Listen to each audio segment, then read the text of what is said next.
فبأي آلاء ربكما تكذبان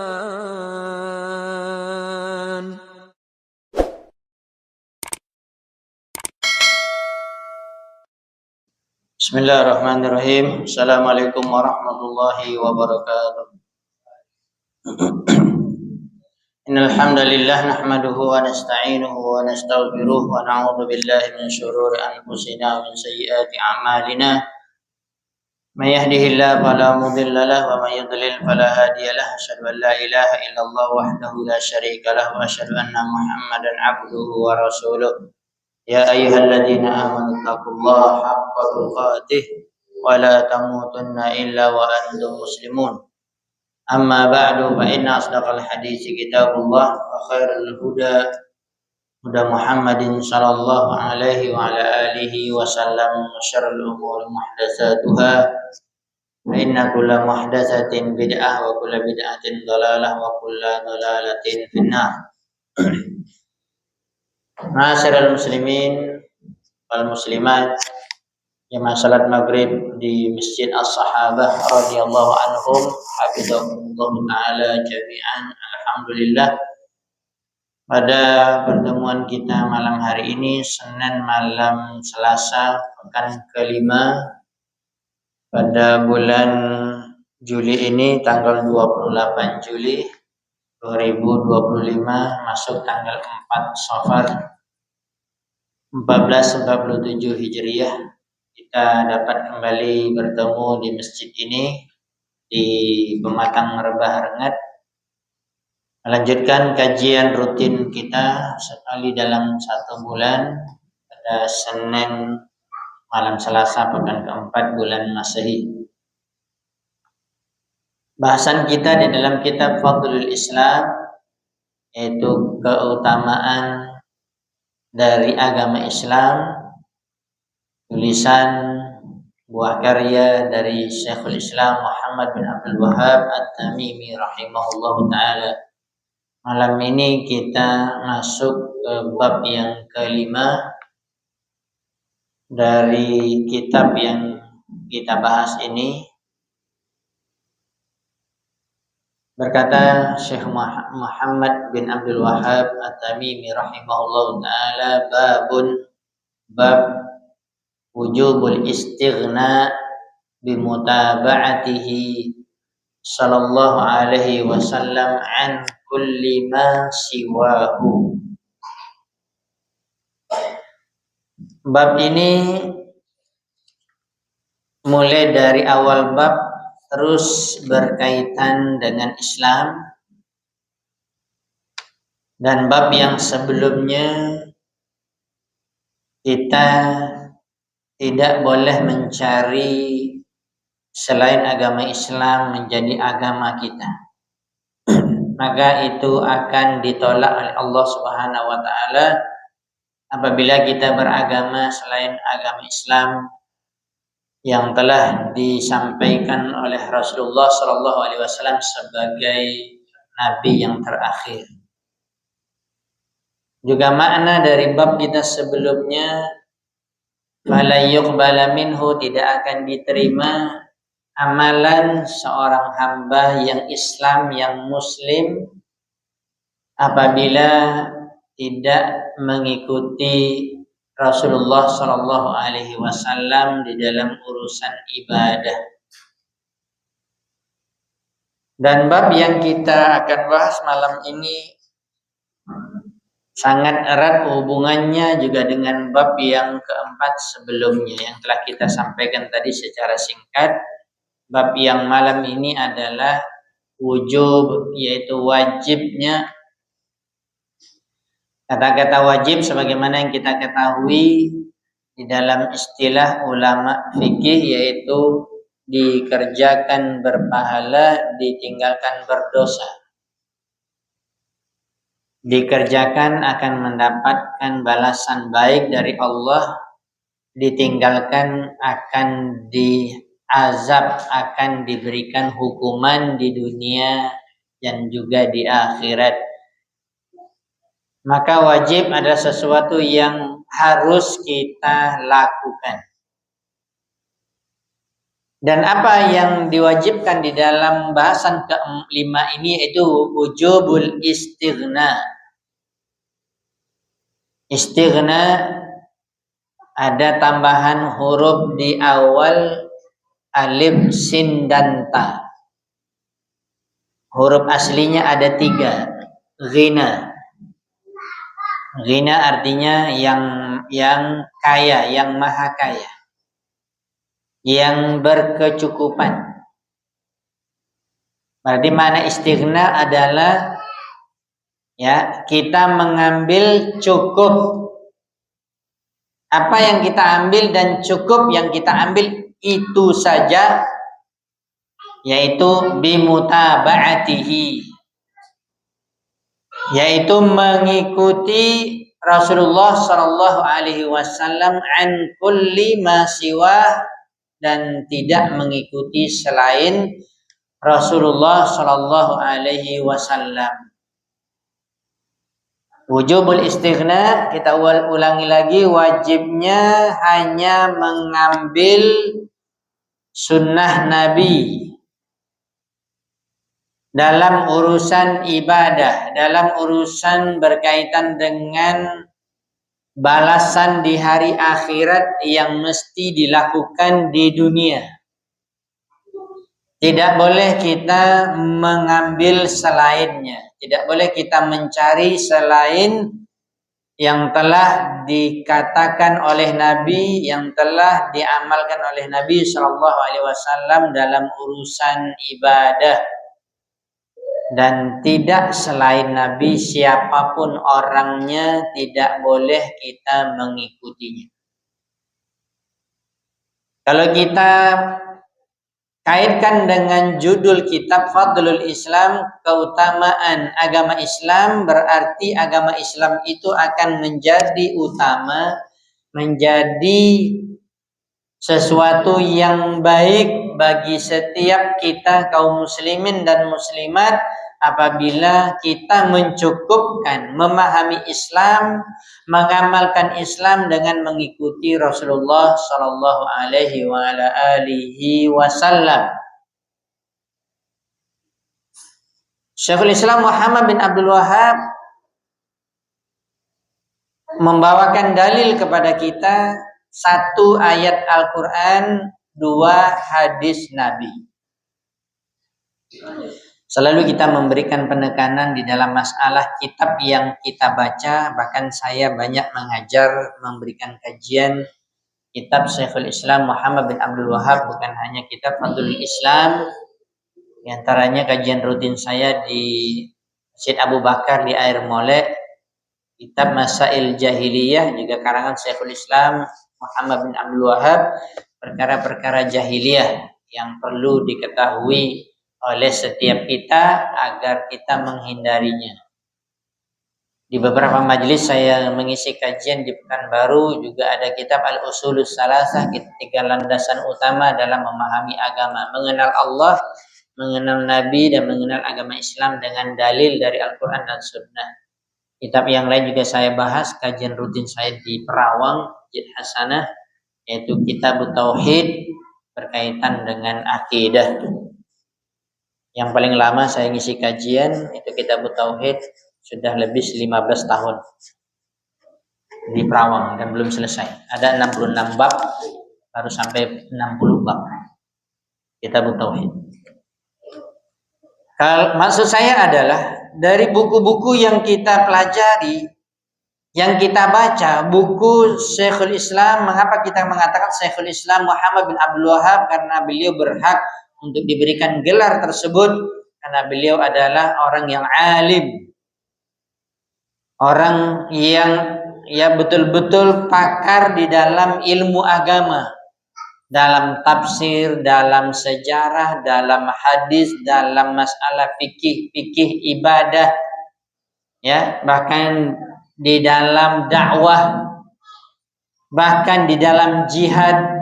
Saya pernah menyampaikan dan selalu saya memberikan penjelasan bahwa kalau kita baca biografi kehidupan para ulama Ahlus Sunnah wal Jamaah dari dahulu sampai sekarang, maka bisa dihitung dengan jari yang mereka itu melakukan semua amalan yang utama di dalam Islam. Pertama sekali mereka sendiri berilmu, dan dalam ilmu agama mereka berarti mereka memulai dengan menuntut ilmu.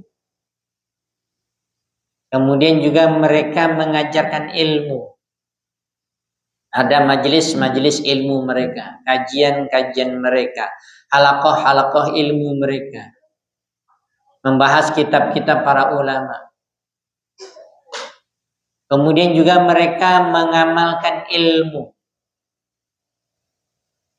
Ya, berilmu, beramal dan mengajarkan ilmu. Ini yang dikatakan al-ulama ar-rabbaniyun.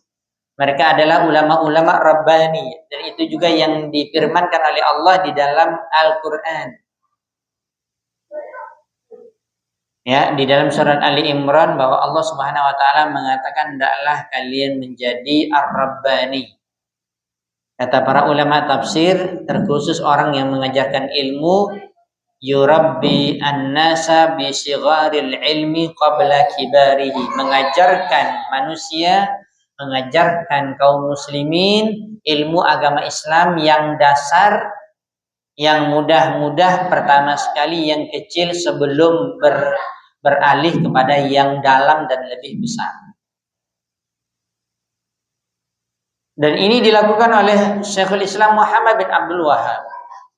Bahkan kita mengatakan tadi, sedikit di antara para ulama salaf yang dahulu kita lihat sampai sekarang yang mereka langsung juga terjun jihad, berperang, mengangkat senjata melawan musuh-musuh Allah, melawan orang-orang kafir dalam menegakkan kalimat Allah di permukaan bumi. Li'ila'i kalimatillah, bisa dihitung dengan jari, dan ini dilakukan semua oleh Syekhul Islam Muhammad bin Abdul Wahhab.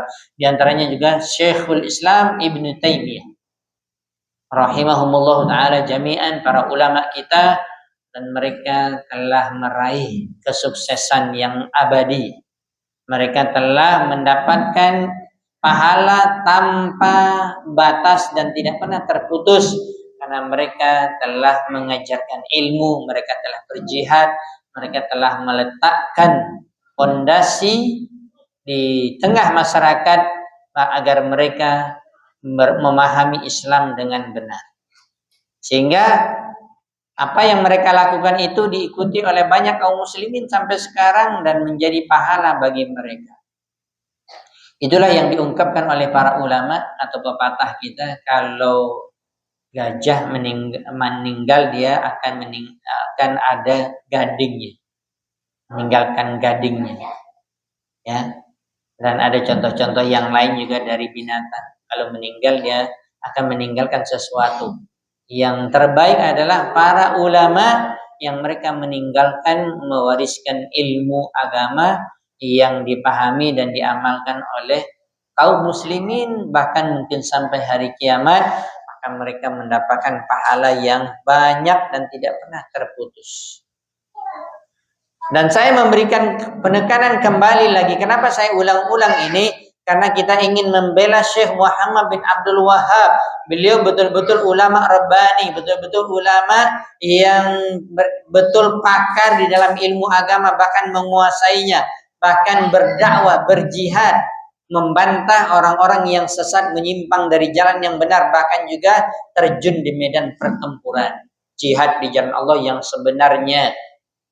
Kita harus membela ulama-ulama yang mereka itu direndahkan atau dicela atau bahkan dituduh sesat, bahkan bukan dari orang kafir tapi dari kaum muslimin sendiri yang mereka tidak paham, tidak membaca biografi kehidupan para ulama dan baca kitab mereka.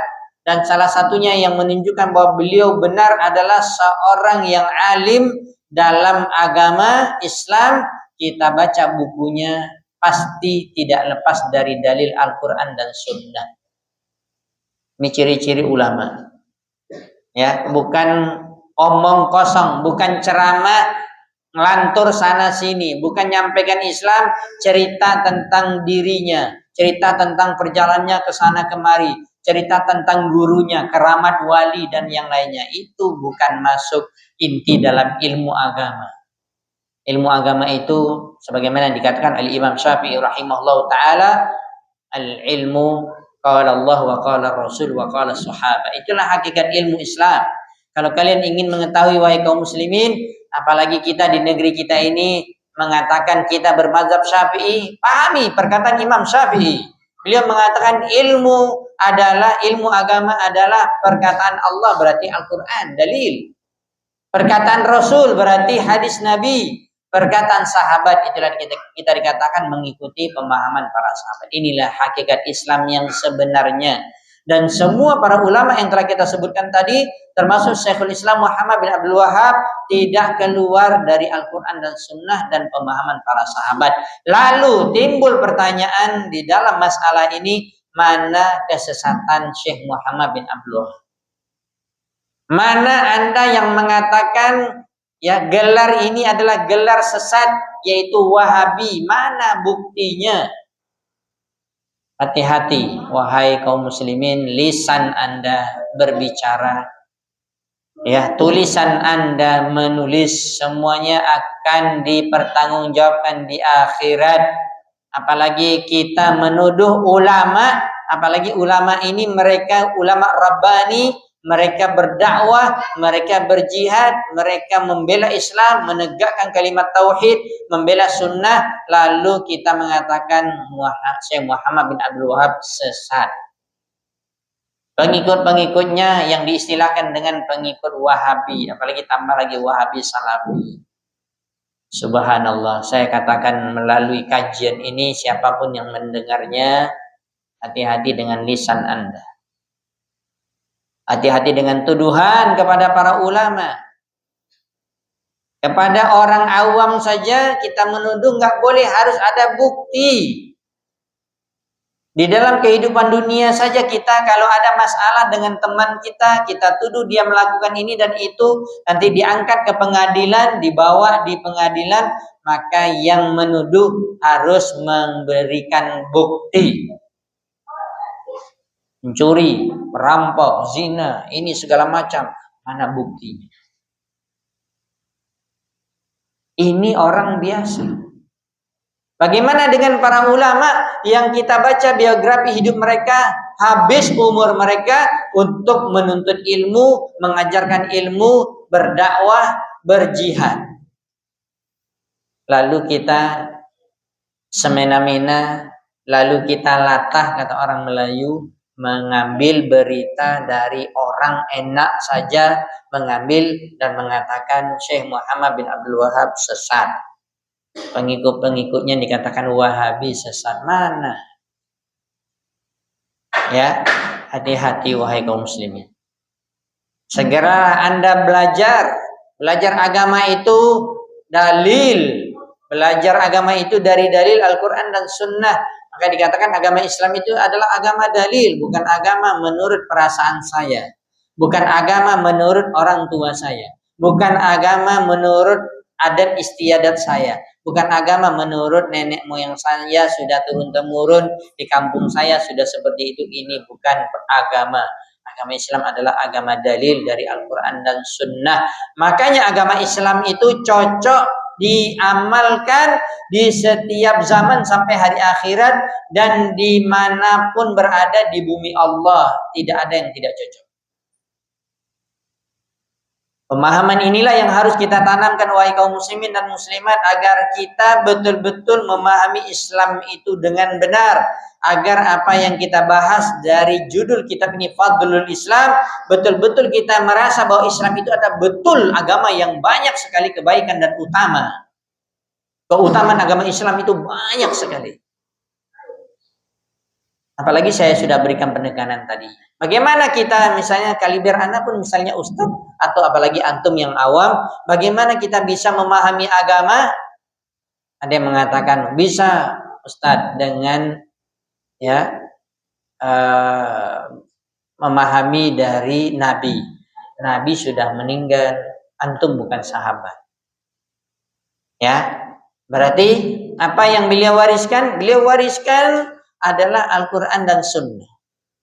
Hadis-hadis Nabi Shallallahu Alaihi Wasallam. Dan kita berikan penekanan lagi, Syekh Muhammad bin Abdul Wahab di dalam kitabnya ini bahkan dari 1 bab 2, 3 dan 4 tidak keluar beliau dari dalil Al-Quran dan hadis. Apakah ini yang dikatakan sesat? Hati-hati. Kadang-kadang yang menuduh sesat itu pun kita nggak ngerti bahasa Arab, baca Quran pun berlepotan, nggak ngerti, nggak paham tajwid. Ya, apalagi paham Al-Quran dan hadis. Pandai-pandainya kita latah, kita mengatakan ikut-ikutan Wahabi sesat. Syekh Muhammad bin Abdul Wahab sesat. Ya. Apalagi dinukilkan perkataan ini dan itu. Apalagi dinukilkan perkataan katanya ada adiknya ataupun orang yang dikatakan dulu pernah ulama di Masjidil Haram. Ini tidak menjadi patokan. Karena yang namanya kebenaran, namanya yang hak, pasti ada musuhnya, musuhnya batil. Dan ini sudah sunnatullah dari dahulu zaman para nabi dan rasul sampai sekarang. Kalau ada orang yang menegakkan kebenaran lurus, pasti ada yang mengkritik, pasti ada yang mencela. Maka kita tidak semena-mena mengambil berita dari orang yang mencela, apalagi yang dicela para ulama kaum muslimin. Syekh Muhammad bin Abdul Wahab. Mari kaum muslimin, saya mengatakan dari majelis ini, terbukalah pikiran dan hati Anda untuk mempelajari kitab-kitab para ulama, di antaranya kitab Syekh Muhammad bin Abdul Wahab. Jangan terprovokasi dengan kata-kata orang di luar. Dan saya juga menasihati kepada diri saya dan semua kaum muslimin yang mempelajari kitab, bukan hanya kitab Syekh Muhammad bin Abdul Wahab, tapi juga kitab-kitab para ulama yang lain. Makanya kalau ada orang menuduh Wahabi, Salafi hanya membahas kitab Syekh Muhammad bin Abdul Wahab, demi Allah Anda bohong. Kenapa? Kita banyak dan kita lihat para ulama, bahkan para ustadz-ustadz kita yang mereka mengisi kajian kitab-kitab banyak, ya, membahas Sahih Bukhari, Sahih Muslim, Sunan Nasai, Abu Daud, membahas kitab Bulughul Maram. Bulughul Maram itu kitab besar mazhab Syafi'i yang dikarang oleh Imam Ibnu Hajar Al-Asqalani. Bahkan mempelajari kitab-kitab yang lain, Riyadhus Shalihin, ini kitab besar ulama Syafi'i, Imam Nawawi. Mana tuduhan kalian mengatakan kitab Wahabi saja? Salah. Ya. Itu makanya kita selalu ingatkan kaum muslimin, jangan latah, jangan ya ikut-ikutan menuduh. Bahkan saya selalu menyampaikan, demi Allah saya yang mengalaminya sendiri. Kita belajar di Universitas Islam Madinah di Saudi, di Madinah Nabawiyah.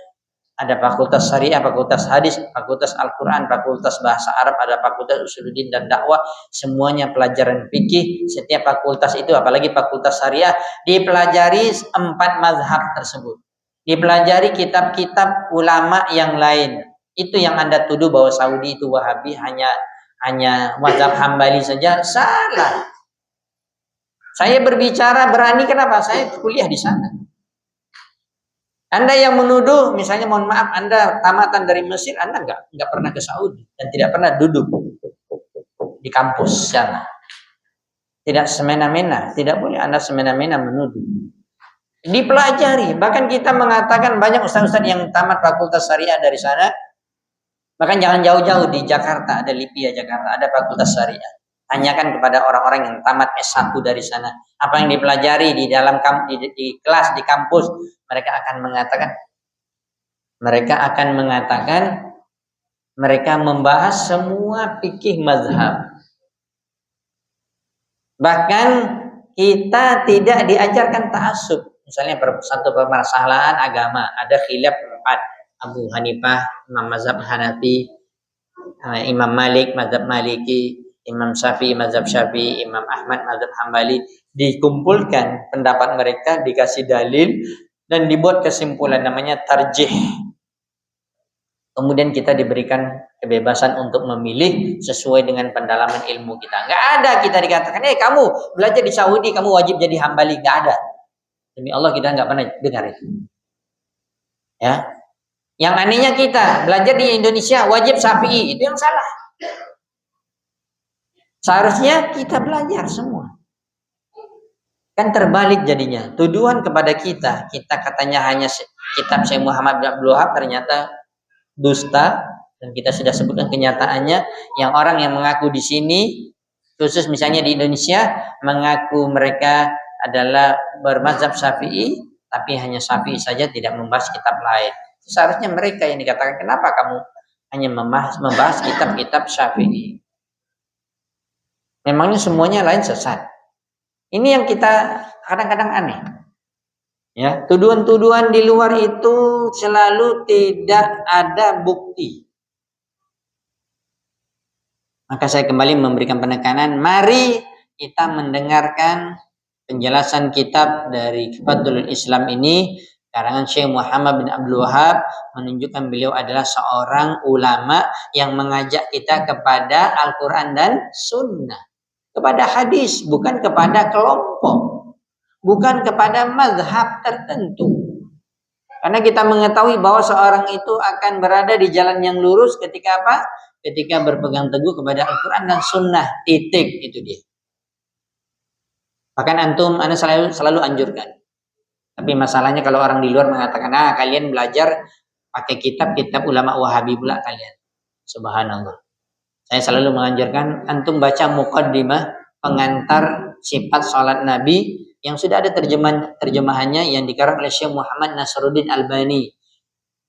Dengarkan dan baca perkataan Imam Abu Hanifah, Imam Malik bin Anas, Imam Syafi'i, Imam Ahmad, bagaimana keempat imam ini menganjurkan kita untuk mengikuti hadis Nabi, bukan mengikuti mazhab mereka. Sampai sangat terkenal dikatakan oleh Imam Syafi'i, oleh Imam Malik, atau oleh Imam Ahmad, mereka mengatakan idza shahhal hadis bahwa madhabi, apabila hadis itu sahih, benar riwayatnya, itulah madhabku. Subhanallah. Mereka mengatakan mazhabku, bukan mazhab Syafi'i, bukan mazhab Hanafi, bukan Maliki, bukan Hambali, tapi mazhab ahlul hadis. Ya, jangan salah paham pula. Kalian katanya mazhab ahlul hadis, kalian tidak memakai pendapat Syafi'i. Imam Syafi'i ulama hadis. Imam Ahmad hafal 1.000.000 hadis. Antum bukan tanggung-tanggung. 1.000.000 hadis dia hafal, nolnya 6. Nggak ada orang yang hafal sebanyak itu sekarang. Ya, sebanyak apapun hafalan orang hadis nggak akan sampai. Walaupun ulama hadis dulu ada tingkatan yang paling tinggi, Amirul Mukminin fil hadis, itu paling tinggi 600.000 hadis. Ini Imam Ahmad. Ya. Maka kaum muslimin yang dirahmati dan dimuliakan Allah Subhanahu wa taala, mari kita membuka hati kita dalam menuntut ilmu. Jangan mulai baca apalagi lihat ini kitab apa judulnya, Fadlul Islam. Siapa pengarangnya? Syekh Muhammad bin Abdul Wahab. Buanglah Wahabi. Subhanallah, enggak baca, buka dulu baik-baik. Jangan langsung menuduh, buka baik-baik. Baca kitabnya. Lihat dalilnya, itu yang kita pelajari, itu dari Al-Quran dan hadis. Ya, dari Al-Quran dan hadis. Wajibnya kita hanya mencukupkan mengikuti Rasulullah SAW dalam perkara ibadah dan tidak selain Rasulullah. Itu judul kitabnya, judul bab yang kelima ini.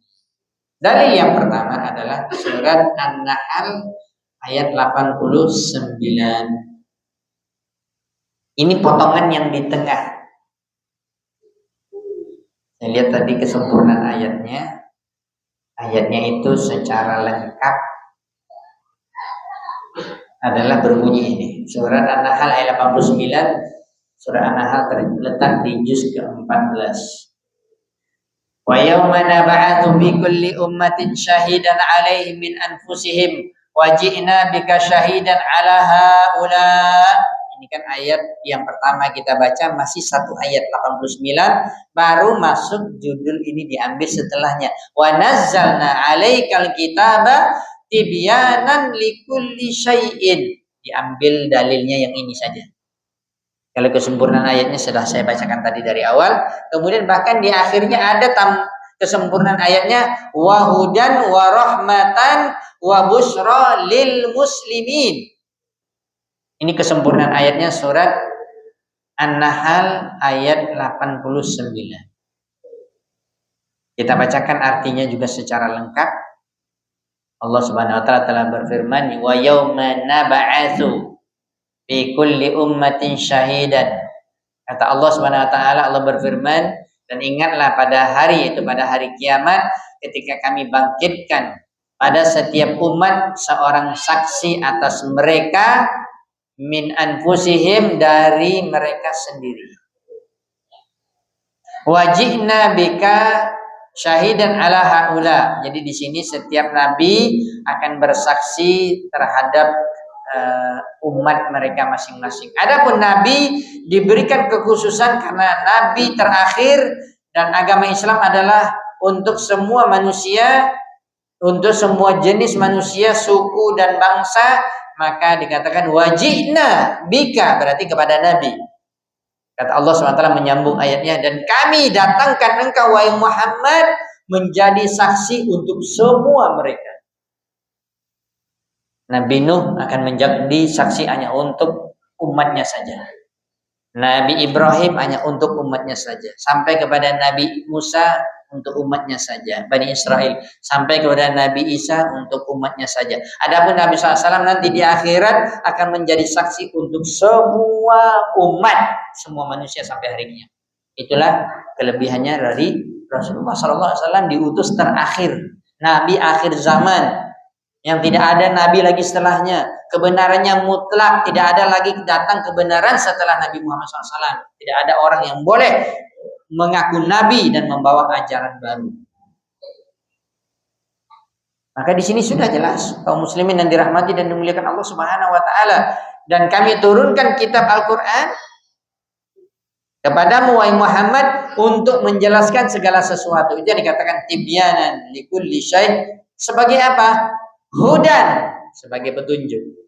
Warahmatan, sebagai rahmat bagi dari Allah untuk semua manusia, untuk semua makhluk. Yang ketiga, wabushro, dan kabar gembira bagi orang-orang muslim. Wabushro lil muslimi. Kaum muslimin yang dirahmati dan dimuliakan Allah Subhanahu wa taala. Ya, mungkin kita akan fokus kepada satu ayat ini dulu. Dalil yang dibawakan oleh Syekh Muhammad bin Abdul Wahhab rahimahullah taala, yang beliau membawakan bab ini, wajibnya kita hanya mengambil satu saja dalam beragama Islam, yaitu mengikuti Rasulullah SAW dan tidak mengikuti selain beliau. Dalilnya surah An-Nahl ayat 89 telah kita bacakan tadi dan kita artikan. Kalau kita lihat penjelasan dari Syekh Shalih Fauzan hafizahullah taala di dalam syarah kitab Fadlul Islam ini, beliau mengatakan wa nazzalna 'alaikal kitab. Kita tidak bacakan dari awal karena syahid penjelasan babnya ini hanya mengambil potongan ayat wa nazzalna 'alaikal kitaba tibyanan likulli syai'. Apa tadi artinya? Dan kami telah menurunkan kepadamu wahai Muhammad Alkitab. Apa Alkitab di sini? Kata Syekh Shalih Fauzan, Al-Quran wa Sunnah. Di dalam penjelasan arti, ya, ini kan arti terjemahan bahasa Indonesia. Tapi kalau tafsir lengkap, kita terjemahkan tadi Al-Quran, itu versi penterjemahnya. Tetapi kalau kita lihat penjelasan para ulama tafsir, Alkitab di sini masuk di dalamnya sunnah juga. Jadi wa nazzalna 'alaikal kitab, dan kami telah menurunkan kepadamu wahai Muhammad Al-Quran dan sunnah. Makanya selalu saya mengatakan, dan para ulama semuanya sepakat bahwa wahyu itu ada dua. Ingat ini pelajaran yang kita selalu ulang-ulang. Wahyu dari Al-Quran dan wahyu dari sunnah. Dua-duanya sumber agama Islam. Dua-duanya harus kita pegang kuat, erat-erat, gigit dengan gigi geraham kita. Jangan dilepas sampai kita mati. Karena karena di dalamnya ada petunjuk. Di akhir ayat tadi dikatakan ada petunjuk, ada rahmat Allah, dan ada berita gembira berupa surga Allah Subhanahu wa taala. Wa nazzalna 'alaikal kitab, ay Al-Quran wa Sunnah. Syekh Shalih Fauzan melanjutkan penjelasannya, wal khitabu lir Rasul sallallahu alaihi wasallam. Ayat ini tentunya sudah pasti alaika, ka di situ bahasa Arab anta. Anta itu satu orang, kamu. Di sini adalah untuk Rasulullah Shallallahu Alaihi Wasallam. Wa hadza fihi annal Qur'ana kalamullah munazzal. Ini menunjukkan pembahasan para ulama akidah, ya, akidah ahlu sunnah wal jamaah meyakini Al-Quran adalah kalamullah, perkataan Allah yang diturunkan. Adapun kelompok sesat mengatakan Al-Quran adalah makhluk. Sesat ini. Al-Quran adalah kalamullah. Jadi penyimpangan ini bukan hanya dari zaman dahulu sampai sekarang masih ada orang yang mengatakan Al-Quran makhluk. Termasuk mohon maaf yang mengatakan berakidah Asy'ariyah. Ini bantahan keras untuk mereka. Di negeri kita katanya mayoritas akidah Asy'ariyah. Banyak yang salah. Kita harus luruskan. Ya. Ayat ini sangat jelas mengatakan wa nazzalna, ya, alaikal kitab. Dia adalah perkataan Allah. Munazzal yang diturunkan. Saya ulangi lagi. Allah berada di mana? Kita tanyakan Allah berada di mana? Di atas. Di atasnya di mana? Di langit atau tempat yang disebutkan dalam hadis atau bahkan di dalam Al-Quran di atas arasy. Arasy adalah makhluk Allah yang paling luas, paling besar dan paling tinggi. Tidak ada di atas arasy lagi. Makhluk Allah nggak ada ya di atas arasy. Makanya Allah bersemayam di atas arasy. Makanya ayat ini kan jelas mengatakan wa nazzalna 'alaikal kitab. Kalau dikatakan kami telah menurunkan, coba diluruskan pemahaman kita dalam bahasa Indonesia saja, bahasa Arab atau bahasa apapun yang dikatakan turun itu dari mana ke mana? Dari atas ke bawah. Ini yang berfirman siapa? Allah, berarti Allah berada di atas. Coba Anda bantah ayat ini yang mengatakan Allah di mana-mana atau tidak mengakui Allah berada di atas langit. Allah mengatakan wa nazzalna 'alaikal kitab. Kemana otakmu? Kemana kamu paham bahasa Arab enggak? Bisa terjemahkan enggak? Yang anehnya kadang-kadang orang yang tamat dari Timur Tengah, pandai bahasa Arab, baca kitab, gelarnya S2, S3, kok mengatakan Allah tidak di atas. Ayat ini mau dikemanakan? Allah mengatakan wa nazzalna 'alaikal kitab. Kami telah menurunkan. Turun itu dari atas ke bawah. Yang turun itu adalah firman Allah, berarti Allah berkata dan Allah berada di atas. Dan selalu dikatakan oleh para ulama menunjukkan kesempurnaan. Jangankan Allah, menunjukkan kesempurnaan atau kedudukan makhluk itu tinggi apabila dia berada di atas. Ada mana lebih tinggi, pejabat tinggi atau pejabat rendah? Pejabat tinggi, karena dia berada di posisi yang tinggi. Masa untuk manusia kita katakan seperti itu? Lalu Allah kita katakan Allah nggak di atas. Kita jatuhkan kedudukan Allah. Ya, makanya semakin tinggi kedudukan seseorang semakin mulia dia. Lihat dalam kehidupan manusia saja para raja atau penguasa ini selalu mereka berada di tempat yang tinggi, ada singgasananya, ada tempat duduknya, di bawahnya rakyat. Masa kita katakan Allah tidak di atas? Berarti berada di mana? Namanya kita telah meletakkan Allah pada tempat yang hina. Ya, apalagi dikatakan Al-Quran adalah kalamullah munazzal walaysa makhluqan. Al-Quran adalah kalamullah, firman Allah, bukan makhluk sebagaimana yang dikatakan oleh kelompok sesat Al-Jahmiyah, Jaham bin Safwan. Jaham bin Safwan mengambil dari Ja'ad bin Dirham. Ja'ad bin Dirham mengambil dari Aban dan seterusnya. Nanti dia mengambil pemahaman sesat ini dari seorang Yahudi. Dan masuk waktu salat. Baiklah, kita dengarkan azan terlebih dahulu. Sebagaimana biasa setelah azan kita lanjutkan bahasan kita. Tafadhal muazzin ya'dzin adzan al-isya.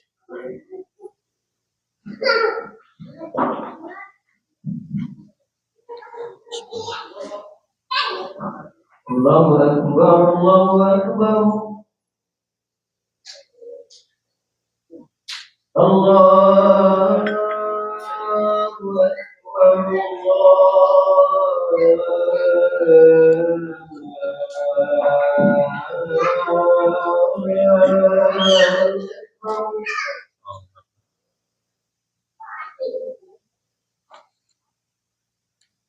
أشهد أن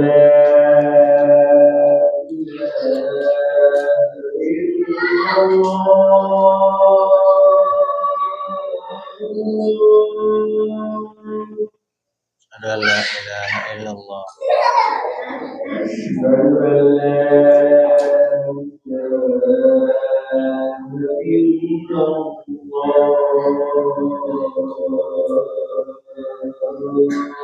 إلا الله أشهد أن لا إله إلا الله أشهد أن لا أشهد أن محمدا رسول الله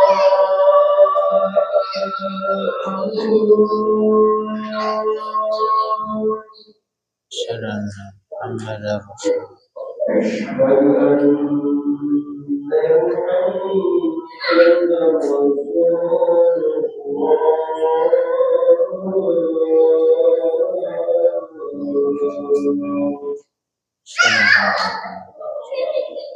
حي على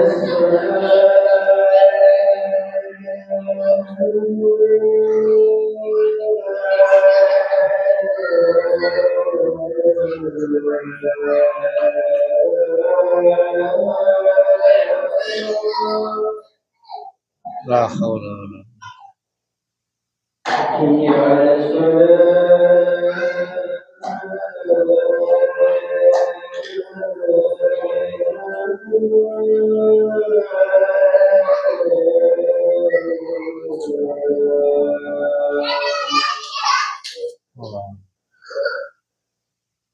حي على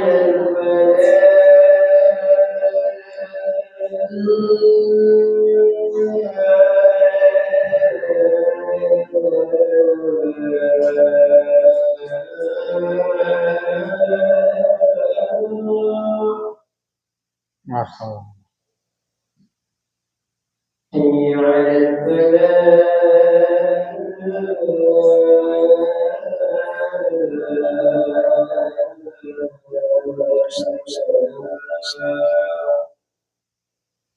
الله أكبر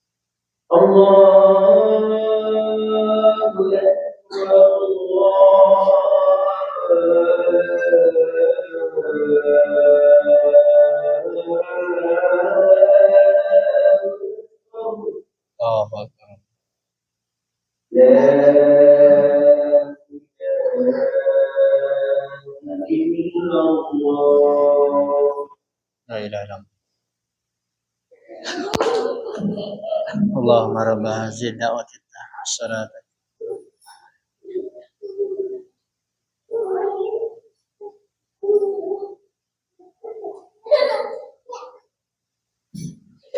Bismillah, alhamdulillah, wassalatu wassalamu ala rasulillah ala alihi wa ashabihi wa man tabi'ahum bi ihsan ila yaumiddin wa sallama tasliman mazida amma ba'd. Kaum muslimin dan muslimat yang dirahmati dan dimuliakan Allah Subhanahu wa taala, kita lanjutkan penjelasan ayat ini, surat An-Nahl ayat 89.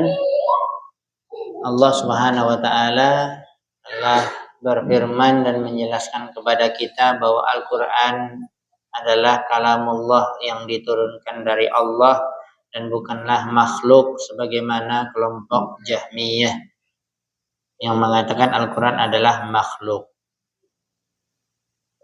Kemudian dilanjutkan wa nazzalna 'alaikal kitab, yakni Al-Quran. Kebanyakan para ulama tafsir juga mengatakan Alkitab adalah Al-Quran. Kita telah menyampaikan tadi bahwa wahyu ada dua dan tidak bisa dipisahkan. Ada wahyu dari Al-Quran dan wahyu daripada sunnah. Dan salah satu dalil yang disebutkan oleh para ulama bahwa sunnah itu adalah menjelaskan segala sesuatu yang ada di dalam Al-Quran. Saya ulangi lagi. Bahwa hadis Nabi atau sunnah Nabi menjelaskan segala sesuatu yang ada di dalam Al-Quran. Makanya kita tidak akan bisa paham Al-Quran tanpa belajar hadis.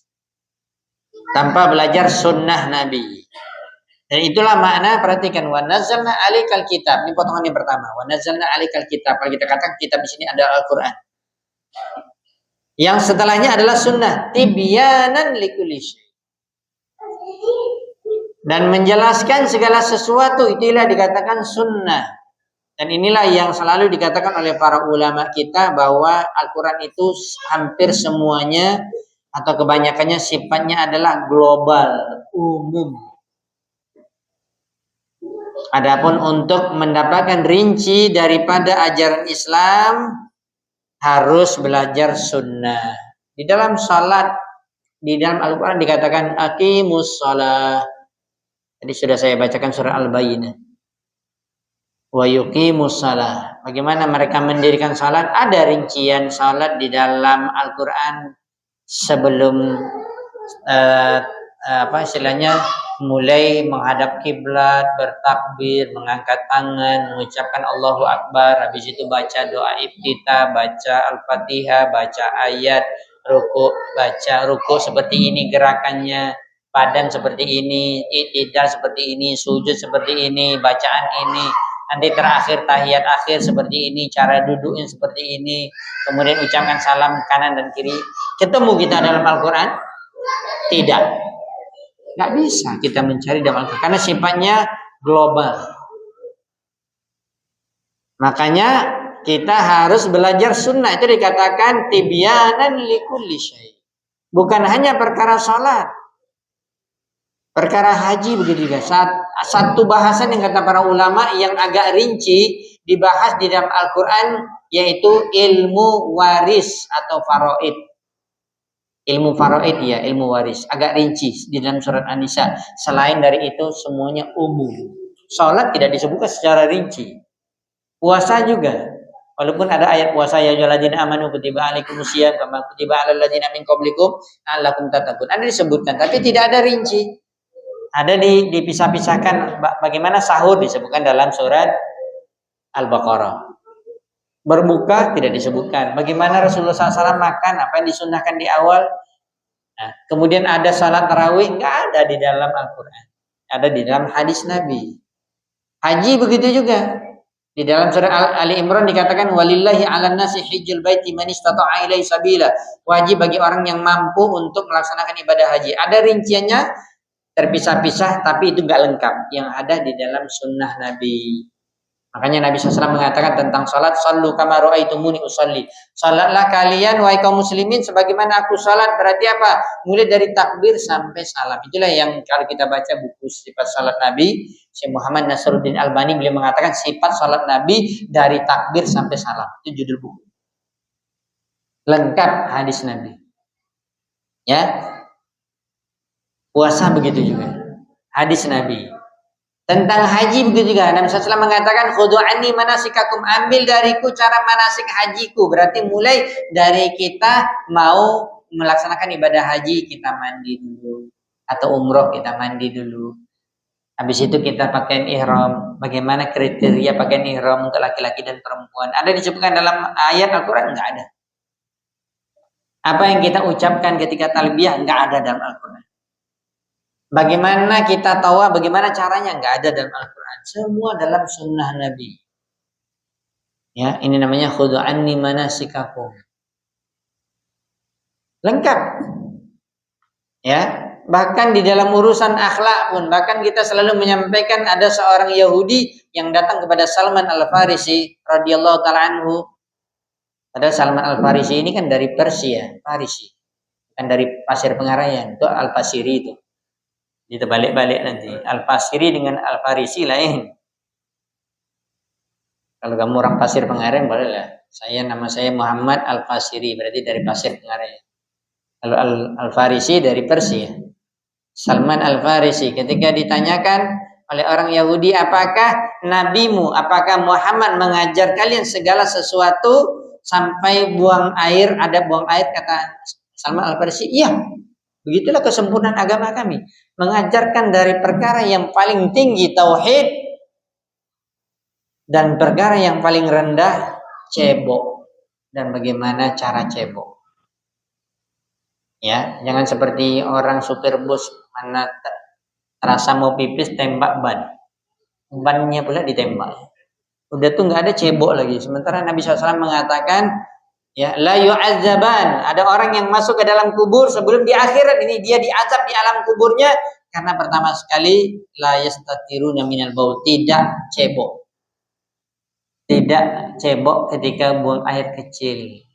Semuanya sudah diatur. Kalaupun kita misalnya nggak ada air, kalau buang air besar ada batu dikatakan, ya, istihjar atau ihtijar. Semuanya ada di dalam hadis dan telah dipraktekkan oleh Nabi. Makanya Islam itu agama yang bisa dipakai di setiap zaman dan dimanapun di bumi Allah. Mau antum di tempat yang subur, mau tidak, mau di padang pasir, mau di padang rumput, semua ada. Islam itu lengkap. Mau di Indonesia, mau di Malaysia, mau di Arab, mau di Amerika, mau di Afrika, semuanya lengkap. Itulah ajaran Rasulullah Sallallahu Alaihi Wasallam. Maka saya selalu mengatakan jangan Islam itu di kota-kota, ya, dibagi-bagi. Ini Islam Arab, ini Islam Nusantara, dibagi lagi Nusantaranya Islam Jawa, cara Jawa. Islam Melayu, cara Melayu, Islam Batak, cara Batak. Enggak ada, itu namanya kita mengotak-ngotak Islam. Agama Islam itu satu sumbernya dari Rasulullah Shallallahu Alaihi Wasallam. Rasulullah tidak mengenal suku-suku yang telah kita sebutkan tadi. Makanya beliau adalah suri tauladan untuk semua umat. Bisa diamalkan ajaran Islam itu. Ada orang mengatakan, Pak, jilbab itu enggak wajib. Kenapa? Itu budaya Arab, cadar budaya Arab. Lalu pakai rok pendek nampak paha, budaya siapa? Kan terbalik. Yang buka aurat nggak ada masalah. Kalau orang bercadar nanti dicurigai ninja. Ya. Kalau orang yang pakai dia atas mata kaki, padahal nggak hujan kok kebanjiran Pak. Ya, semua sunnah Nabi dan ada manfaatnya. Ya, subhanallah. Makanya kita semakin banyak belajar sunnah, belajar ilmu agama, semakin jelas bagi kita tentang Islam itu agama yang paling sempurna. Ya, bahkan dalam semua sisi kehidupan kita, bahkan dalam urusan perdagangan pun diatur di dalam Islam.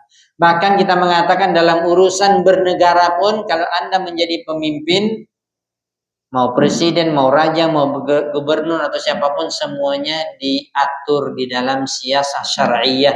Ada istilahnya politik Islam yang benar sesuai Al-Quran dan Sunnah. Semuanya ada. Jangan bilang tidak ada. Jangan dikatakan, kita belajar politik ini dari orang kafir aja, ambil kitab-kitab orang kafir. Salah. Islam lengkap. Kenapa diadopsi kitab-kitab yang lain? Ya, maka ini kaum muslimin yang dirahmati dan dimuliakan Allah Subhanahu wa taala, kita tanamkan di dalam hati kita betul-betul bahwa Allah Subhanahu wa taala telah menurunkan Al-Qur'an dan telah mengutus nabinya yang mulia SAW, dan tidak ada yang perlu kita ambil dalam beragama, dalam memahami kebenaran selain dari Al-Qur'an dan Sunnah. Tibyanan likulli syai', kata Syekh Shalih Fauzan hafizallahu ta'ala, wallahu jalla wa ala bayyana fihi din. Allah Subhanahu wa taala telah menjelaskan, ya, di dalam Islam ini segala sesuatu berkaitan dengan agama, yaqbaluhu min ibadihi, yang dia terima dari hambanya, wala yaqbalu minhum siwahu, dan dia tidak akan menerima selain dari sunnah Nabi, selain dari jalan Nabi Shallallahu Alaihi Wasallam, sebagaimana an-nabayyana fi aidan ad-din alladzi la yaqbaluhu, yaitu beliau, yaitu mohon maaf, Allah Subhanahu wa taala menjelaskan juga ajaran atau perkara-perkara yang tidak diterima oleh Allah. Kenapa? Tibyanan likulli syai', karena seluruh perkara agama sudah lengkap.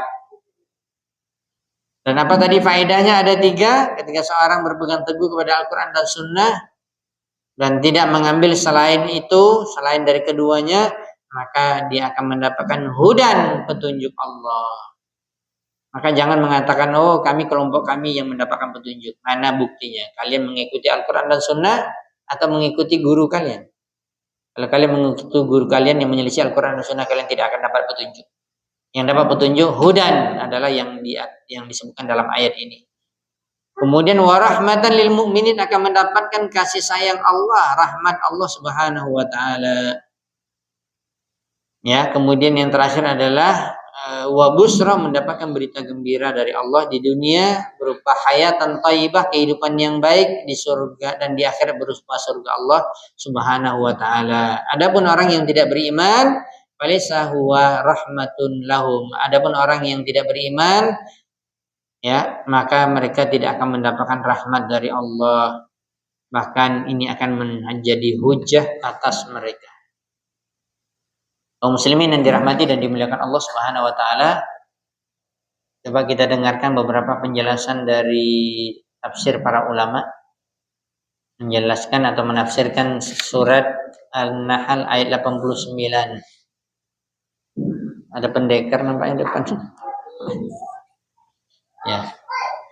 Kita lihat penjelasan tafsirnya. Ya. Kalau kita lihat dari awal, atau kita ambil yang singkat dulu, yang singkat dan padat bahasannya, bisa dikatakan poin-poin yang penting dari Syekh Sa'di. Kitab tafsirnya Syekh Abdurrahman bin Nasir As-Sa'di, kitab tafsirnya adalah Taisir Al-Karim Rahman fi Tafsir Kalamil Mannan. Ini salah satu kitab tafsir yang dinasihati oleh banyak para ulama di zaman kita sekarang, karena beliau adalah ulama di zaman kita. Gurunya Syekh Muhammad bin Shalih Al-Utsaimin. Ya. Muridnya saja luar biasa alimnya, apalagi guru. Syekh Abdurrahman bin Nasir As-Sa'di dinasihati oleh banyak para ulama untuk belajar tafsir, di antaranya belajar kitab tafsir ini. Di antaranya juga Imam Ibnu Katsir, belajar kitab tafsir dari dua kitab ini. Kalau yang singkat-singkat, padat dan umum dan kesimpulan-kesimpulan, itu baca tafsir Syekh Sa'di. Makanya banyak para asatizah kita membuka kajian kitab tafsir Syekh Sa'di. Bahkan para ulama juga di sana. Syekh Sa'di mengatakan lamma dzakara fi taqaddam ma taqaddam annahu yab'ats, ketika Allah SWT menyebutkan sebelumnya bahwa Dia akan membangkitkan semua manusia, ya, yaitu di akhirat. Wa yauma nab'atsu fi kulli ummatin syahidan. Fi kulli ummatin syahidan, dzakara dzalika aidan huna, juga Allah SWT menyebutkan di sini, yaitu secara khusus, wa khassa minhum hadzal rasulil karim, dan dikhususkan dari mereka yang banyak itu adalah rasul kita yang mulia Muhammad sallallahu alaihi wasallam, dengan sambungan dari ayat itu, wajibna bika syahidan ala haula, yaitu ala ummatika tashhadu alaihim bil khairi wal syarr, yaitu engkau wahai Muhammad akan menjadi saksi untuk umatmu, saksi kebaikan dan juga saksi keburukan yang mereka lakukan. Wa hadza min kamali adillahi ta'ala, dan ini menunjukkan kesempurnaan keadilan Allah. Anna kulla rasulin, sesungguhnya seluruh rasul, mulai dari Nabi Nuh alaihissalam dan seterusnya, ya, yashhadu ala ummatihi, ini sudah kita sebutkan tadi, mereka akan menjadi saksi terhadap umat mereka masing-masing. Li'annahu a'dhamu ittila'an min ghairihi ala amali ummatihi. Kenapa setiap rasul itu menjadi saksi bagi umatnya? Karena Nabi adalah yang paling alim dalam memahami agama, karena mereka utusan Allah. Maka merekalah penentunya, yang mengatakan saksi, kamu benar, kamu salah, itu para rasul yang akan memberikan persaksian nanti di akhir. Makanya kita hati-hati, kalau kita tidak mengikuti Rasulullah, nanti Rasulullah akan tunjuk kita, ini anak ini nggak benar, ini fulan ini nggak benar. Saya bersaksi bahwa dia salah, dia telah menyelisih sunnah. Itu yang kita khawatir nanti. Ketika kita dibangkitkan di akhirat, lalu kita tidak diakui oleh Nabi, lalu bahkan Nabi mengatakan kamu berada dalam keburukan. Ini namanya syahidan alaihim. Ya, ini disebutkan oleh Imam Ibnu Katsir. Kemudian para nabi itu menjadi saksi pertama karena mereka paling dalam ilmunya. Kemudian wa'adal, paling adil dalam bersikap. Namanya saja utusan Allah. Yang paling adil pasti Allah. Makanya pilihan Allah manusia yang rasul namanya itu paling adil di antara seluruh manusia. Kemudian yang ketiga wa asfaq, dan paling sayang kepada manusia.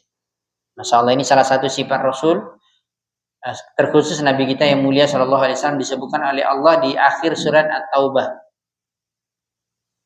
Harisun alaikum bil mu'minina raufur rahim. Subhanallah, Nabi Muhammad SAW itu memiliki sifat rauf rahim kepada umatnya. Makanya wajar dan sangat wajar kita mengatakan beliau adalah menjadi saksi untuk umatnya, bahkan untuk semua manusia.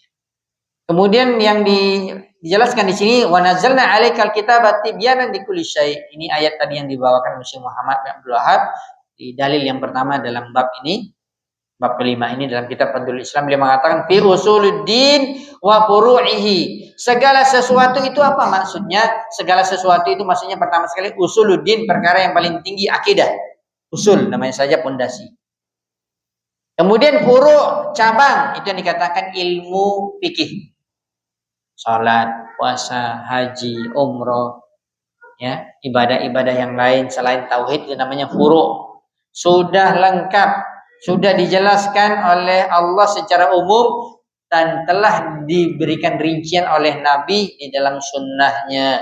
Bahkan fi ahkamid darain, bukan hanya di dunia saja, bahkan hukum-hukum yang berkaitan dengan hari akhirat, hari dunia dan hari akhirat, bahkan Allah sangat rinci menjelaskan tentang kejadian hari akhirat. Hadis Nabi begitu juga. Siapa yang akan masuk surga? Bagaimana nikmat yang mereka terima?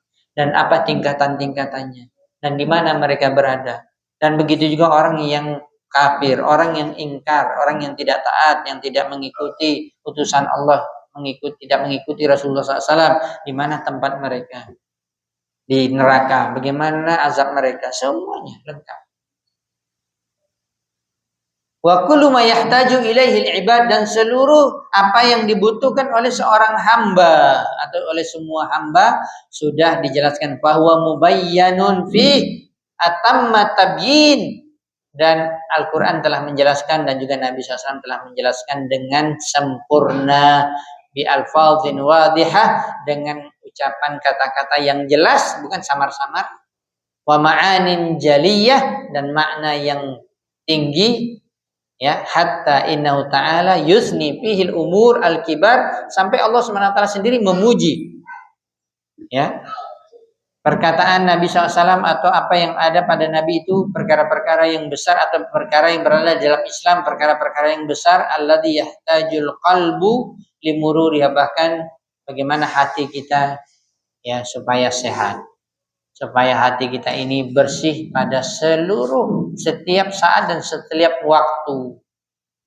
Wa i'adatiha fi kulli saat, dan mengembalikannya kepada setiap saat, bagaimana hati kita ini menjadi baik. Wa yu'iduha wa yubdiha bi alfadhin mukhtalifan. Banyak sekali penjelasan di dalam Al-Qur'an berkaitan dengan al-qulub minal khairi wal birri, dari kebaikan, ya, bihasabi subutiha fil qalb, sesuai dengan keteguhan kebenaran yang ada di dalam setiap hati manusia. Hatta innahu ta'ala, sampai Allah menjelaskan, ya jama'u bil lafdil qalil al wadih ma'ani katsiratin. Ada Allah mengumpulkan beberapa lapas-lapas itu yang sedikit jelas, ya, tetapi maknanya sangat banyak sekali. Dan ini yang dikatakan bahwa Islam itu agama yang sempurna, agama yang luas. Bahkan kita mengetahui misalnya ada istilah kata para ulama fikih, hukum atau perkara-perkara kontemporer yang terbaru.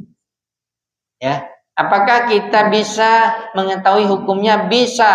Bisa mengambil dari keumuman dalil ayat Al-Qur'an dan hadis Nabi. Jadi semuanya bisa dijawab. Apa hukum bayi tabung? Sudah dijawab oleh para ulama. Ada dalil. Walaupun tidak ada dikatakan bayi tabung nggak boleh, bayi tabung boleh. Ada dalam ucapan Nabi nggak ada. Tapi mengambil keumuman dalil dari Al-Quran, hadis jadi kaidah. Jadi semuanya bisa dijawab. Apalagi perkara-perkara yang besar, dan ini tidak bisa sembarang orang jawab, tidak bisa sekaliber saya. Tapi ulama besar yang menguasai Al-Quran dan Sunnah, yang hafal hadis mungkin ratusan ribu dan memahami apa yang terkandung dalam hadis, memahami tafsir Al-Quran. Nah, mereka orang yang bisa menjelaskan kepada kita. Ini menunjukkan apa? Semua sudah dijelaskan, tibyanan likulli syai'. Maka jangan cari lagi sumber yang lain dari selain Al-Quran dan Sunnah. Jangan memahami kebaikan itu, mencari kebaikan itu selain dari Al-Quran dan Sunnah. Enggak dapat kita, kalau dapat sedikit ujung-ujungnya saja. Tetapi kalau kita pahami Al-Quran dan Sunnah sempurna, kita akan dapat kebaikan secara sempurna. Maka orang yang tidak mau belajar Al-Quran, tidak mau belajar hadis, dia akan jauh dari kebaikan. Makanya dikatakan dalam Al-Quran dikatakan mubarakun. Wa anzalna 'alaikal kitaba mubarak. Kami telah menurunkan Al-Quran itu kepadamu wahai Muhammad, mubarak. Apa arti mubarak? Penuh semuanya dengan kebaikan. Berarti dalam Al-Quran semuanya baik. Jadi dalam hadis Nabi semuanya baik. Berarti kalau semakin jauh kita dari Al-Quran dan Sunnah, semakin jauh kita dari kebaikan. Itu dikatakan oleh para ulama, sejauh mana kedalaman kita dan semangat kita dalam menuntut ilmu agama, kita paham, kita amalkan, maka sejauh itulah kita akan dapat kebaikan. Berarti kalau semakin berjarak, semakin jarak kita dari kebaikan. Semakin jauh kita dari kebaikan. Semakin tidak ada menuntut ilmu, malas, semakin jauh antum dari betul-betul hilang kebaikan. Makanya jangan berhenti menuntut ilmu. Ya, jangan berhenti hadir jari majelis ilmu. Apalagi kajiannya mungkin sekali sebulan, sekali seminggu itu, masya Allah itu sudah cukup. Kalau memang betul kita ngaji ya, hadir. Ya, masya Allah kita mendapatkan luar biasa. Walaupun kita mendapatkan juga sebagian kawan-kawan yang mungkin datang dari jauh, ada yang setengah jam, 1 jam dari lokasi. Dan ini kita dapatkan juga di beberapa wilayah yang mereka semangat dalam menuntut ilmu karena mereka tahu di dalam ilmu Islam itu ada Al-Quran dan Sunnah, di dalamnya ada kebaikan yang sempurna. Maka tidak ada istilah tidak semangat dalam menuntut ilmu, dalam belajar agama. Karena sudah dijelaskan semuanya. Tibyanan likulli syai'. Maka kata Sa'di di dalam tafsirnya ini beliau mengatakan, dijelaskan segala sesuatu ada perintah dan ada larangan, bahkan seluruh jenis perintah dan larangan. La tuhsa, bahkan tidak bisa dihitung saking banyaknya. Ketika Al-Quran menjelaskan segala sesuatu, maka jadilah hujjah Allah atas hambanya seluruhnya. Inilah yang dikatakan Anda tidak akan bisa nanti berbicara di akhirat ketika Allah mengatakan kenapa kamu tidak mengikuti Al-Quran dan Sunnah. Kenapa kamu tidak belajar Al-Quran dan Sunnah? Gak bisa kita jawab karena kesempurnaan kebaikan itu ada dalam Al-Quran dan Sunnah. Ada di dalam Sunnah Nabi. Kenapa ditinggalkan Sunnah Nabi? Yang diambil Sunnah kita, Sunnah guru kita, Sunnah tarikat kita. Banyak orang yang belajar tarikat ini itu dari gurunya, bukan dari Rasulullah. Makanya menyimpang jadinya. Kenapa ditinggalkan Rasulullah? Kenapa diambil guru kita? Siapa yang sudah dijamin masuk surga? Rasulullah atau guru kita? Rasulullah. Ikuti Rasulullah. Ya, karena sudah segala sesuatu sudah dijelaskan. Maka disinilah tidak ada seorang yang bisa berhujjah di hadapan Allah nanti di akhirat ketika ditanya. Dan kaum muslimin pasti akan mendapatkan manfaat apabila mereka berpegang teguh kepada Al-Quran dan Sunnah di semua urusan mereka. Tadi sudah disebutkan urusan yang tinggi yaitu usuluddin, perkara akidah. Ya, termasuk kita katakan tadi, kalau dikatakan di mana Allah berada di langit, Allah berada di atas, Allah bersemayam di atas aras. Ini perkara akidah ini. Iya. Kok bisa kita ambil pendapat guru kita, pendapat orang dari pendapat Allah sendiri mengatakan Allah bersemayam di atas aras? Ya. Kenapa kita bisa menolak hadis Nabi yang Nabi ketika seorang budak perempuan ditanya oleh Nabi, "Aina Allah?" Allah di mana? Dia jawab, "Allah bis sama." Allah di langit. Ini orang yang masih fitrahnya lurus kata para ulama, belum tercampuri oleh kelompok-kelompok sesat seperti di zaman sekarang. Lurus akidahnya. Makanya Nabi mengatakan, "Ya anti mukminah, kamu sekarang sudah jadi mukminah." Dan sahabat yang memiliki budak perempuan ini dikatakan merdekakan dia. Dia sudah jadi seorang mukminah. Ini ciri-ciri orang yang mukminah beriman. Dalam urusan akidah dia paham Al-Quran dan hadis dalilnya, bukan pendapat orang. Begitu juga dalam sholat, ya, dalam puasa, dan semua telah kita sebutkan tadi.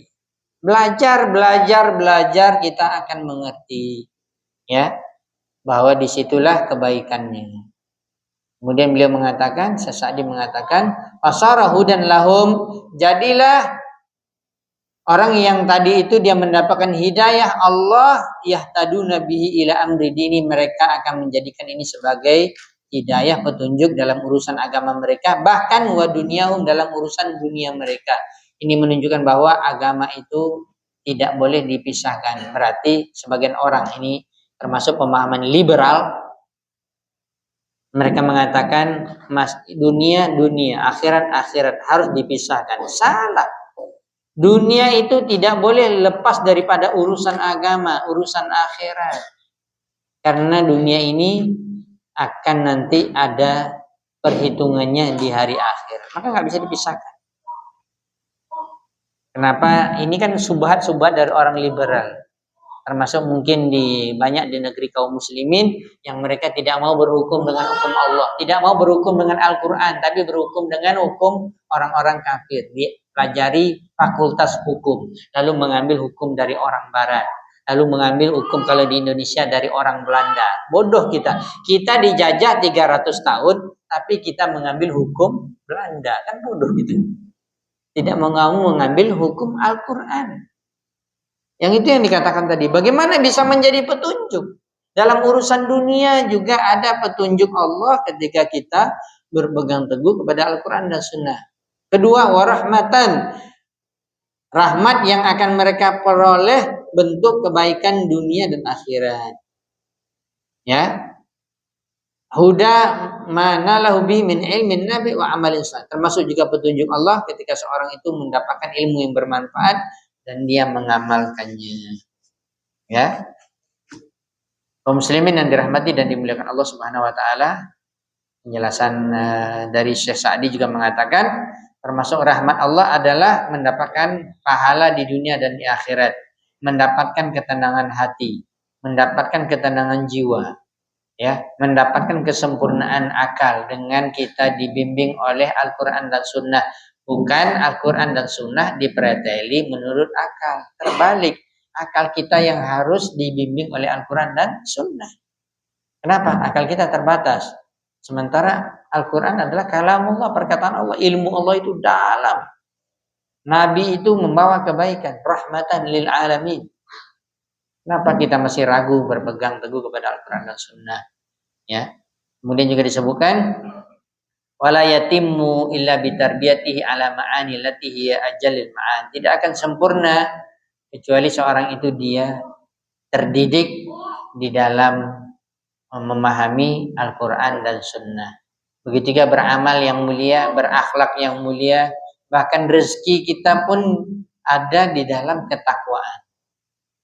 Ya, makanya ada satu kitab yang saya baca, ada 10 atau 12 poin seorang itu akan mendapatkan rezeki yang halal dan juga diluaskan rezeki oleh Allah. Di antaranya adalah takwa. Baca kitab, baca dalam Al-Quran, wa may yattaqillah yaj'al lahu makhraja wa yarzuqhu min haitsu la yahtasib. Jadi erat hubungannya dapat rezeki halal diberkahi dengan takwa. Iya. Ini bagian agama, ini takwa, ini beragama kita. Jangan mencari harta, mengumpulkan harta, ingin kaya, tapi tidak ada tuntunan dari Allah, tidak ada tuntunan dari Nabi. Akhirnya jatuh ke riba, gharar, menipu, segala macam. Lihatlah bagaimana perdagangan orang-orang kafir, nggak ada aturan.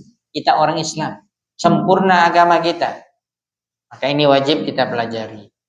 Ya, bahkan juga pertolongan Allah terhadap musuh-musuh Allah juga ada di dalam takwa, ada di dalam berpegang teguh kepada Al-Quran dan Sunnah. Antum baca biografi kehidupan Nabi, ya, yang di sekitar Nabi ada para sahabat, bagaimana mereka mendapatkan pertolongan Allah karena mereka berpegang teguh kepada Al-Quran dan mengikuti Nabi sebagai suri tauladan mereka. Di situ kemenangannya, ya, bukan hanya sekedar kekuatan mereka, tetapi kemenangan yang hakiki ada di dalam Al-Quran dan Sunnah. Begitu juga ridha Allah akan diperoleh apabila kita mengambil apa yang ada di dalam Al-Quran dan Sunnah. Dan ini yang dikatakan oleh Syekh Sa'di, ya, akhirnya nanti di akhirat akan mendapatkan minan na'imil muqim, ya, akan mendapatkan kenikmatan yang abadi. Wallahu taala alam bisawab. Mungkin ini saja yang dapat kita sampaikan, mudah-mudahan bermanfaat kajian kita pada malam hari ini, mengingat kajian kita cuma sekali dalam sebulan, ya, itu pun tidak bisa kita panjang-panjangkan. Ya, sebenarnya bahasanya panjang dan perlu penjelasan, ya. Ingat waktu yang terbatas, mengingat juga ya sudah semakin malam semakin ngantuk, ya. Pikirannya sudah kemana-mana, udah lemah, ya. Mungkin tidak bisa diperpanjang. Cukup sedikit, padat, bisa dibawa pulang jadi ilmu, daripada panjang-panjang nanti sampai keluar dari masjid semuanya hilang. Ya, tidak menginginkan seperti itu. Mudah-mudahan bermanfaat. Allah taala alam. Mungkin ada yang mau ditanyakan sebelum kita tutup, silakan. Apa tuh? Misalnya betul. Jika orang kita memberikan harta sebetulnya itu hibah, ya, pemberian, hadiah. Apakah ketika membagi warisan yang menerima hibah mendapatkan warisan? Ya, pertama sekali hibah. Hibah adalah semasa hidup. Kemudian kalau dikatakan yang namanya pemberian, apakah boleh diminta lagi? Tidak. Namanya pemberian. Ya. Memang ada sih dalil umum disebutkan bahwa anta wa maluka li abika, kamu dan hartamu itu milik bapak. Itu keumuman. Dan sebagian ulama mengambil istinbat hukum bahwa sebenarnya harta anak itu sebenarnya milik orang tua. Walaupun misalnya dia bekerja, dalam arti apa? Kita harus berbagi dengan orang tua kita. Makanya salah satu bakti yang besar kan kita membantu mereka. Jangan mentang-mentang kita sudah kaya, orang tua kita nggak mampu, miskin, lalu kita nggak perhatikan. Ini antum durhaka. Sebenarnya hartamu itu milik bapakmu, karena kamu tahu bahwa kamu itu nggak mungkin ada di dunia kecuali karena ada ibu dan ayah. Karena kamu juga tidak akan mungkin besar dengan izin Allah kecuali adanya dibesarkan, dipelihara dan dididik oleh ayah dan ibumu. Kamu tidak akan menjadi kaya kecuali mungkin ada diawali oleh modal dari bapakmu sendiri yang mendidik. Jadi hibah, kalau kita katakan tadi hukum berkaitan dengan hibah sudah diberikan di semasa hidup orang tua dan itu milik masing-masing, ya, dan tidak boleh diambil oleh yang lain. Dan hibah harus adil. Ya, makanya dikatakan dalam Al-Qur'an dalam hadis Nabi, i'dilu baina auladikum. Ada seorang sahabat yang dia memilih-milih antara anaknya, maka kata Nabi SAW, i'dilu baina auladikum. Adillah kalian dalam memberikan pembahagian terhadap anak-anakmu, apalagi anak kita banyak. Kalau anak kita satu, mungkin ya jelas satu itu aja. Ya, ini dalam rangka untuk adil, karena kita berdosa, ya. Kemudian sudah dimiliki oleh masing-masing dari anak tersebut, orang tuanya meninggal. Ternyata ada hartanya yang lain, ini namanya harta warisan. Maka harta warisan itu kembali kepada pembahagiannya. Buka surat An-Nisa, buka hadis Nabi, bagian laki-laki berapa, 2 bagian dari bagian perempuan. Nanti kalau misalnya bagian perempuan itu pun berapa orang dia nanti dibagi bersama. Laki-laki berapa orang nanti lagi dibagi sekian. Semuanya ada aturannya dalam ilmu waris. Jadi yang hibah tadi nggak boleh digabung, sudah milik masing-masing. Kalau bertanya Bapak seperti itu, maka dilihat apakah dia termasuk orang yang berhak menerima atau tidak. Ya, kalau Bapak mengatakan ahli waris, ya terimalah. Iya. Kecuali dia tidak berhak menerima karena ada penghalang. Makanya ilmu waris itu kan cukup dalam itu pembahasannya, ada istilahnya mahjubin, ada yang terhalang oleh yang lain, dia tidak dapat. Baik secara nasab atau secara atau secara terpisah, misalnya bapaknya kafir, anaknya mukmin Islam, maka dia tidak boleh mewarisi harta bapaknya. Ya, atau bapaknya kafir, anaknya mukmin, anaknya meninggal duluan dari bapaknya nggak boleh dapat, terpisah karena kekufuran. Ya, atau anaknya ini jengkel kepada orang tuanya atau gimana pun, dia bunuh bapaknya. Jadi dikatakan maka la yaqtulul mu'min la yarisul mu'min, ya, ketika dia membunuh bapaknya maka dia tidak berhak mendapatkan harta warisan bapaknya. Bisa jadi dia pikirkan bapakku kaya, lama betul dapat warisan, bunuhlah bapak dulu supaya dapat cepat. Hadis mengatakan, Nabi mengatakan, anak yang membunuh bapaknya banyak harta warisan ataupun sedikit, anak yang membunuh ini tidak dapat. Yang lain adik beradiknya dapat. Kecuali bersekongkol semuanya nggak dapat. Berarti yang lain lagi yang dapat. Lihat lagi siapa yang berhak dapat lagi. Ya, itu namanya pembagian. Jadi ada penghalang-penghalang. Kalau tadi dipastikan yang sudah dapat hibah tadi dia dapat harta warisan, ya dibagilah. Nggak boleh pula dizalimi. Kita katakan, udah dapat kemarin apa hibah, kok mau lagi? Memang haknya kan, hak waris. Hibah beda dengan waris. Ya. Makanya kalau hibah itu sebaiknya kata para ulama jangan ditunda-tunda. Sudah jelas nih pembagian kan hibah. Dikasih langsung. Ini tidak ditahan-tahan pula oleh bapaknya. Dia meninggal jadi harta warisan semua. Ya. Hibah itu kan dikasih langsung sebelum meninggal. Ya. Bukan ditahan-tahan. Katanya hibah. Tetapi kata bapaknya tunggu bapak meninggal dulu ya. Itu namanya harta warisan. Bukan hibah namanya. Ini yang salah sebagian gitu. Akhirnya tercampur. Ya, maka harus dipahami dengan baik. Demikianlah dapat kita sampaikan. Wallahu a'lam bishawab. Kita cukupkan pertanyaannya satu saja dan dapat dipahami. Insyaallah pada pertemuan yang akan datang masih kita bahas pada bab yang kelima ini dari hadis Nabi. Wallahu taala a'lam bishawab. Subhanallah bihamdika asyhadu an la ilaha illa anta astaghfiruka wa atubu ilaik. Assalamualaikum warahmatullahi wabarakatuh.